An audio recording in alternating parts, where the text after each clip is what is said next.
반갑습니다. 엑셀러레이터를 위한 유튜브 방송 액티비티 공국장입니다. 4월 둘째 주 엑셀러레이터 위클리 업데이트 시작하도록 하겠습니다. 오늘도 다양한 소식으로 6개의 소식을 준비했습니다. 하나씩 말씀드리면서 우리 업계에 어떤 새로운 이야기들이 있는지 한번 이야기 나눠보도록 하겠습니다. 서울경제에서 4월 6일자로 나온 소식부터 먼저 좀 전해드려 보겠습니다. 스타트업 멘토된 90년대 벤처맨, 보도자료의 첫 화면에 장병규 의장, 이한주 대표, 이택경 대표, 송병준 의장 등 재계 이 벤처업계의 쟁쟁한 우리 멘토들께서 얼굴이 등장하고 있으십니다. 90년대 벤처 창업계를 이끌었던 창업주들이 이제 스타트업을 돕는 멘토로서 이 업계에 활약을 하고 있다라고 하는 게 본 그 뉴스의 주 내용입니다. 엑셀러레이터의 본래의 근원 자체가 창업으로 성공한 창업가들이 그 후배 창업가들을 위해서 후원자의 역할 그리고 멘토의 역할로 참여하기 시작하면서 엑셀러레이터가 시작을 하게 됐습니다. 그런 의미에서 이분들의 이 벤처업계에서의 이런 노력들, 선배 창업가로서 멘토로서의 노력들은 엑셀러레이터의 줄기에서 가장 바람직한 방향이고 활동이지 않을까 생각이 듭니다. 우리 업계의 많은 분들이 창업가이면서 또 투자자로서 활동을 많이 하십니다. 이분들 모두가 벤처업계의 멘토들 그리고 선배 창업가로서 엑셀러레이터에 충분한 역량을 가지고 있으시기 때문에 더욱더 기대해 볼만 하겠습니다. 많은 분들이 활동을 하시면 좋을 것 같습니다. 두 번째 소식은 이제 협회의 소식과도 좀 연계되어 있습니다. 세계일보 4월 5일자로 나온 소식입니다. 스타벅스에서 창업의 꿈 키워보세요. 스타벅스가 창업가를 위한 창업 카페를 매년 진행을 하고 있습니다. 스타벅스의 전국 10개 매장을 중심으로 창업가를 위한 세미나, 포럼 혹은 창업자나 투자자와의 만남을 권장하는 그런 프로그램들을 많이 진행을 했는데요. 올해도 마찬가지로 스타벅스에서 금년 10개의 매장을 중심으로 이런 창업 카페 운영을 시도하고 있습니다.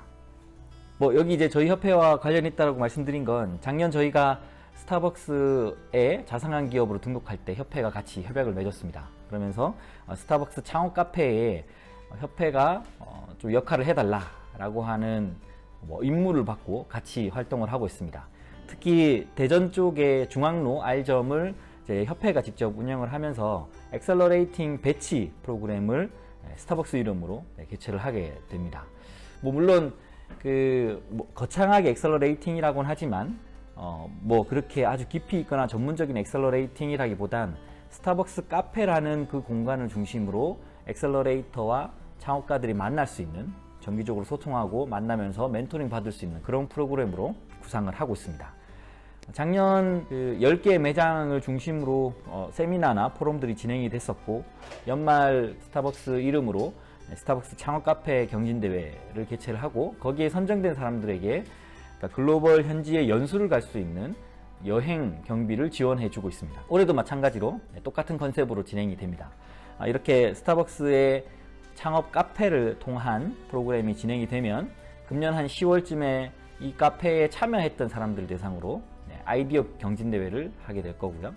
그 중에 우수한 성적을 가진 상위팀을 선정을 해서 미국 시애틀 스타트업 본사로 현지 연수를 떠나게 해주는 그런 프로그램으로 진행을 하고 있습니다.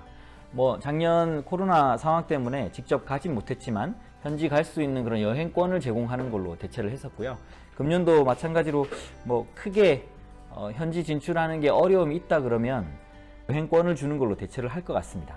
이런 시도들이 스타벅스가 사회공헌의 차원에서, 그리고 창업 카페라고 하는 그 컨셉이 스타벅스의 공간에서 굉장히 잘 어울리기 때문에 창업가를 위한 이런 활동을 많이 하게 된 거고, 우리들도 스타벅스를 충분히 이용할 수 있는 그런 기회가 준 것 같습니다. 잘 운영을 해서 많은 분들한테 도움이 되는 프로그램이 되도록 하겠습니다. 세 번째 소식과 네 번째 소식 이어서 좀 말씀을 드리겠습니다. 2대12에서 나온 소식인데, 돈만 있으면 안 됩니다. 치열해지는 벤처 투자라는 주제로 4월 7일자 뉴스가 나와 있습니다. 벤처 투자 업계의 자금 유동성이 커지면서 벤처 투자를 받으려고 하는 대상보다 벤처 투자를 하려고 하는 투자자, 그리고 투자금이 많이 몰리는 현상이 발생을 하고 있습니다. 그렇기에 투자금이 아무리 많다고 하더라도 그 투자를 받고자 하는 벤처기업이 이제 골라서 받게 되는 이런 아이러니한 상황이 펼쳐지고 있는 게 최근의 현실입니다. 이 업계에 굉장히 많은 투자들이 몰리고 있고요. 모태를 포함해서 다양한 기관들 그리고 주체들이 유동성 높은 장외 투자 시장으로 몰리고 있습니다. 이 보도자료에 따르면 우리 VC들이 돈만 가지고 있다고 해서 투자가 이루어지지 않고 그 이외의 다양한 것들을 기업들이 재고 확인하더라. 그래서 굉장히 투자를 이뤄내기가 힘들더라 라고 하는 게 주 내용입니다. VC 업계가 그런데 엑셀러레이터는 어떻겠습니까? 저희 엑셀러레이터는 적은 돈으로 많은 기업들을 발굴하고 투자해야 되는 위치이기 때문에 쉽지 않습니다. 투자금도 적을 뿐더러 또 다양한 이 칼들을 가지고 있어야 되는 게 업계의 현실이고 어려움일 수 있습니다. 바로 이어서 얘기 드릴 수 있는 네 번째 기사 또한 이 유동성에 대한 이야기입니다. 전자신문에서 나온 보도자료고요. 4월 4일자 코로나에도 작년 벤처 투자 사상 최대 중간 단계 신기술 금융투자 늘어나라는 제목입니다. 작년 한 해 벤처 투자 규모가 50조 원에 달했다고 합니다. 어마어마한 규모이죠. 혹자는 그 벤처 업계에 이제 거품이 서서히 보이고 있다. 이 거품이 언제 꺼질지 모른다라고 우려하는 분들도 있고요. 또 혹자는 창업 생태계가 그만큼 건강해지고 더 튼튼해지고 있다라고 보는 분들도 있습니다.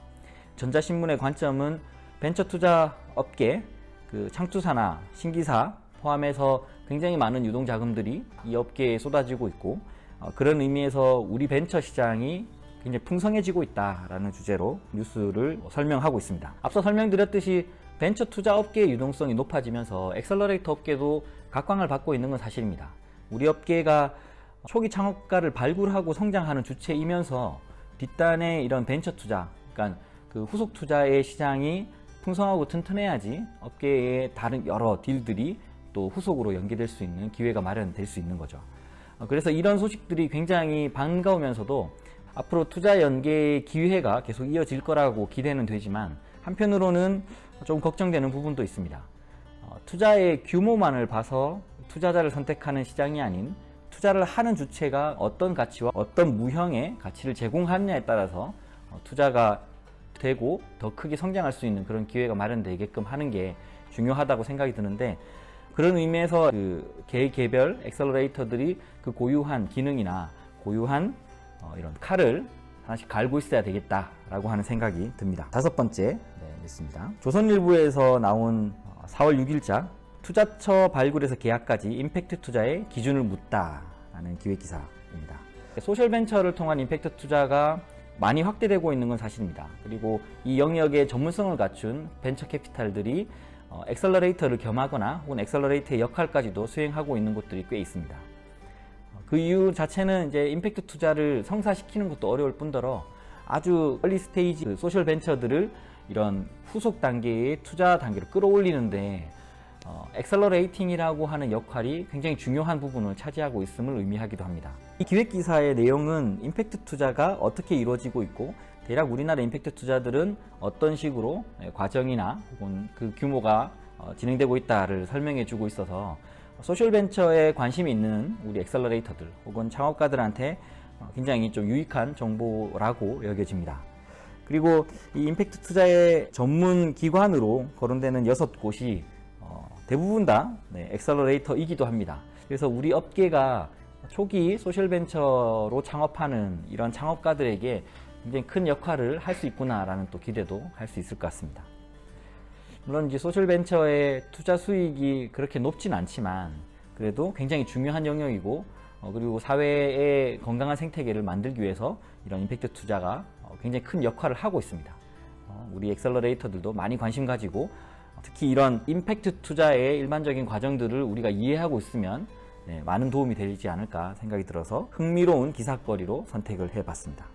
마지막 뉴스거리는요, 지역에 대한 소식입니다. 국제일보 포함해서 여러 신문사에서 언급을 했습니다. 부산 창업기관 뭉쳐 대표 스타트업 양성에 힘을 쏟는다 라는 내용이고요. 4월 6일자로 발행된 기사인데 굉장히 많은 언론에서 다뤘습니다. 물론 기관에서 배포해서 그랬긴 했겠지만 제가 여기에 주목한 건 이 창업 지원 생태계에 굉장히 애매한 주체들이 있습니다. 창업 지원의 지역 생태계, 우선은 이제 창조경제혁신센터가 있습니다. 그리고 테크노파크가 있죠. 그리고 지역의 경제진흥원이 있습니다. 요 세 개의 기관이 각기 다른 영역에서 각기 다른 스타일로 벤처를 지원하는 역할들을 하고 있는데, 뭐 최근 몇 년간 이 창업에 대한, 그 스타트업에 대한 관심이 높아지면서 세 기관 모두 동일하게 스타트업과 관련된 창업 정책들을 굉장히 많이 내놓았습니다. 그렇다 보니 이 세 기관에서 그 추구하고자 하는 방향, 기관의 성과 지표들이 창업과 발굴 혹은 뭐 창업 기업 육성 지원 이런 쪽에 묶여 있다 보니까 너무 창업이라고 하는 정책들이 난립하게 되는 경우가 많이 발생을 했었죠. 뭐 물론 지금도 마찬가지 이제 그런 경우들이 있는 것 같습니다. 근데 이번 기사거리에서 제가 흥미롭게 본 건 역할이 중복될 수도 있을 만한 그 세 개 기관이 각각 역할을 나눠서 직접적으로 이 창업 생태계를 좀 더 효율적으로 효과적으로 지원하겠다라고 하는 게 주 내용인 것 같습니다. 우선 브라이트 클럽이라고 해서 이제 창조경제혁신센터가 주도를 하고, 플래티넘 클럽은 부산 테크노파크가 주도하는, 그리고 밀리언 클럽은 부산경제진흥원이 주도하는 형태로 세 개의 단계를 나눠서 그 단계에 지원할 수 있는 창업 기업의 수준이라든가 혹은 지원의 규모 그리고 지원의 목표 KPI가 다 달리 그렇게 제시되고 있습니다.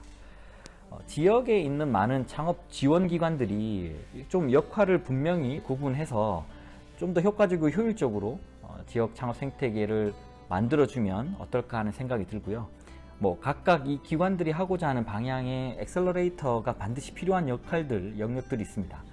지역에 있는 엑셀러레이터들도 충분히 이런 이 생태계 내에서 역할을 할 수 있게끔 많이 활용해 주시고, 그 역할로서 힘세 있게끔 같이 협업을 하면 어떨까라는 생각이 듭니다. 부산이 우선은 선도적으로 이렇게 나가다 보니까 저희도 굉장히 반가우면서 부산을 또 많이 기대하게 됐습니다.